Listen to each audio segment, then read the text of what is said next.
Hi guys, Mahesh friends. ఆంధ్రప్రదేశ్లో DSC అభ్యర్థులకు మరొక అప్డేట్ అయితే రావడం జరిగింది. డిఎస్సి ఆన్లైన్ అప్లికేషన్లో మీకు ఏమైనా సరే మిస్టేక్స్ ఉంటే ఆ యొక్క మిస్టేక్స్ని క్లియర్ చేసుకునేందుకు మరింత సమయాన్ని గవర్నమెంట్ మనకి ఇవ్వడం జరిగిందన్నమాట.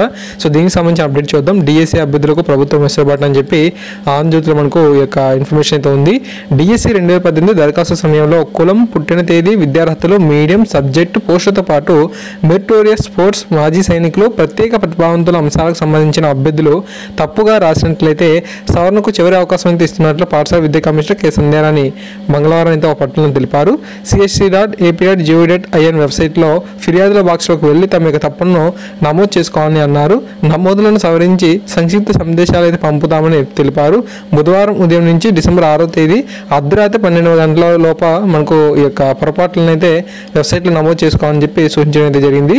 సో ఇది మనకు చివరి అవకాశంగా బుధవారం మనకు ఉదయం నుంచి డిసెంబర్ 6వ తేదీ అర్ధరాత్రి 12 గంటల వరకు మాత్రమే ఈ యొక్క అవకాశం అనేది ఉంది. సో తప్పకుండా అభ్యర్థులందరూ ఈ యొక్క అవకాశాన్ని అయితే సద్వినియోగం చేసుకోండి. ఎక్కడైనా సరే ఆన్లైన్ అప్లికేషన్ మిస్టేక్స్ కనుక వచ్చాయా లేదా అనేది ఒకసారి సరిచూసుకొని ఇవన్నీ మీరు కంప్లైంట్ అనేది చేయండి. తప్పకుండా అవి క్లియర్ అయిన తర్వాత మీకు మొబైల్కి మెసేజ్ అనేది వస్తుంది.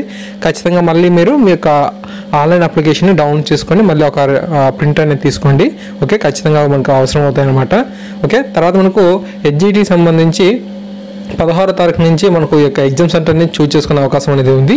సో ఎవరైతే HGT అభ్యర్థులు ఉన్నారో సో వారికి యొక్క ఇన్ఫర్మేషన్ తెలిసే ఉంటుంది, తెలియని అభ్యర్థులు కూడా ఉపయోగపడుతుంది. 16వ తారీఖు నుంచి ఒక అప్డేట్ అయితే మనకు అందుబాటులోకి అయితే రానుంది. అప్డేట్ వచ్చిన వెంటనే మీకు అందించడం అయితే జరుగుతుంది. So thanks for watching this video. మరిన్ని అప్డేట్స్ కోసం మన ఛానల్ సబ్స్క్రైబ్ చేసుకోండి, వీడియోని లైక్ చేయండి, ఖచ్చితంగా 10 మందికి షేర్ చేయండి. Thank you.